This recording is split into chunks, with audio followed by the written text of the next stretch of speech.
Vincent, bonjour. Bonjour Vincent. L'or ne monte plus, il plafonne aux alentours des 1500 dollars et on ne comprend pas bien ce qui se passe parce qu'il avait recouvré son rôle de valeur refuge depuis octobre 2018. Il s'était remis à briller et puis là, il stagne. Or, les conditions qui ont prévalu à son retour en tant que valeur refuge perdurent. On a toujours une détérioration des fondamentaux économiques et on peut même dire que les sujets d'inquiétude s'empilent. Alors qu'est-ce qui se passe? Alors je vais vous rassurer Vincent, c'est juste une phase de prise de bénéfice. L'or effectivement monte depuis des années, depuis plusieurs mois, pardon. Il a retrouvé son rôle de valeur refuge, il a eu une belle séquence haussière cet été qui lui a permis d'atteindre 1550 dollars. Alors ce prix-là, qui semble arrêter la hausse, en fait c'est un prix historique qu'on peut identifier sur des graphiques de long terme. Les téléspectateurs peuvent voir un graphique en données mensuelles. 1550 dollars, c'était un point de décrochage du printemps 2013. Et à l'époque, lorsqu'on avait cassé 1550 dollars, c'était 15 ans de hausse interrompue. Donc le marché a atteint en fait pas vraiment une résistance, mais un objectif de cours qui a permis aux acheteurs initiaux de l'or de prendre quelques bénéfices. Mais tout ça, c'est très sain. Le marché marque une pause, ne va pas monter de manière verticale. Ça peut permettre de retrouver des prix d'achat plus intéressants, mais à long terme, ces 1550 dollars seront dépassés. Les prix d'achat intéressants, ils se situent à quel niveau? Alors, idéalement, 1450 dollars, ce serait parfait. Il ne faut pas être trop gourmand. Et ce n'est pas certain qu'on y aille parce qu'il y a quand même de la résilience haussière. Qu'est-ce qui vous rend si confiant à l'égard de l'or? Alors, c'est parce que déjà, l'or, pendant des années, était délaissé. 2013-2018, tout le monde s'en fichait. Tant en termes de volume, il n'y en avait plus. La position ouverte de plus en plus négative, on voyait ça sur les contrats futurs. Et l'or n'avait plus de rôle refuge. Ça pouvait même paraître un peu bateau de dire l'or est une valeur refuge. Maintenant, cette réalité est revenue depuis 2018, d'abord avec la chute des places émergentes, notamment chinoises, et puis depuis octobre dernier... Le déclenchement de la guerre commerciale a joué un rôle dans ce tout à fait. Retour en grâce de l'or? Tout à fait. Lorsque les places boursières, notamment chinoises, ont décroché, lorsqu'on a compris que ça commençait à ralentir, l'or a réattiré les capitaux. Ensuite, il y a une deuxième phase de hausse à partir d'octobre 2018, lorsque les marchés actions européens et américains ont décroché, l'or a réattiré les capitaux.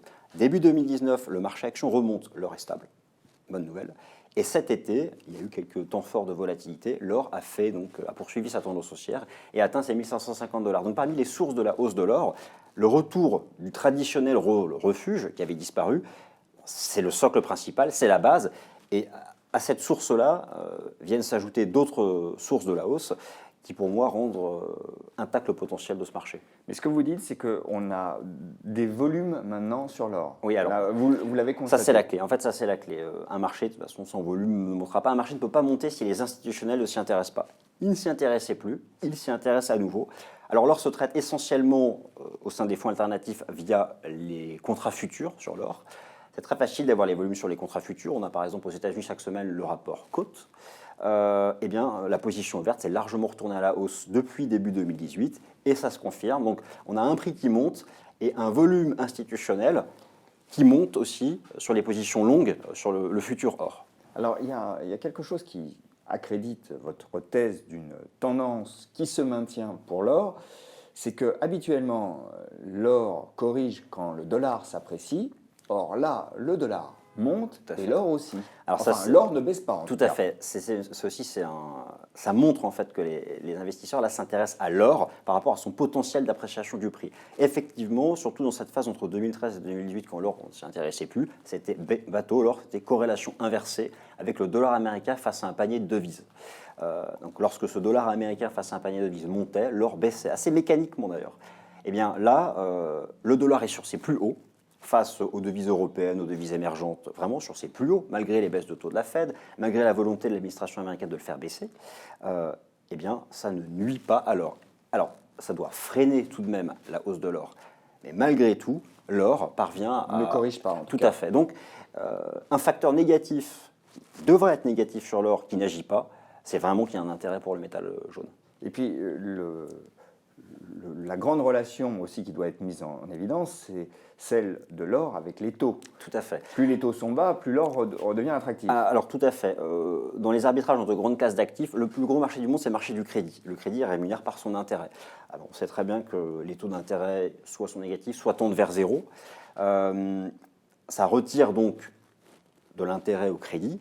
Alors à ce moment-là, les capitaux vont soit sur les actions, soit sur les liquidités, mais à la marge, peuvent aller sur des marchés alternatifs. Ça a clairement bénéficié à l'or. Il y a un graphique que vous avez sous les yeux qui superpose les taux d'intérêt à long terme aux États-Unis et le cours de l'or. Le retournement des taux d'intérêt à long terme aux États-Unis à la baisse coïncide avec le retournement à la hausse des prix de l'or et aussi en fait des métaux précieux de manière générale. Donc tant que les banques centrales inondent le marché de liquidité, Acheter de l'or. L'or est à mettre en portefeuille. Tout à fait. C'est une question évidemment à laquelle il sera difficile de répondre, mais quel est le premier potentiel que vous voyez pour l'or? Alors le premier potentiel a été fait, 1550 $, ça c'est vraiment un seuil que je défendais depuis plusieurs mois, que montraient les graphiques de long terme. Mais ça c'est fait. Une fois qu'on casse, Alors, si on casse voilà, c'est cette résistance. Quand est-ce qu'on la cassera? Fin d'année, début 2020? Pour l'instant, je ne sais pas. Tout ce que je peux dire avec certitude, c'est que les replis s'achètent. Alors, moi, le potentiel, en fait, est simple, hein, les records historiques. Donc, les niveaux qui ont été atteints 2010, 2011, puis $2000, et puis probablement au-delà. Donc, le potentiel est là. Donc, pour vous, là, on est vraiment face à une tendance qui s'installe. Tout à fait. Vincent, merci. Merci à vous, Vincent.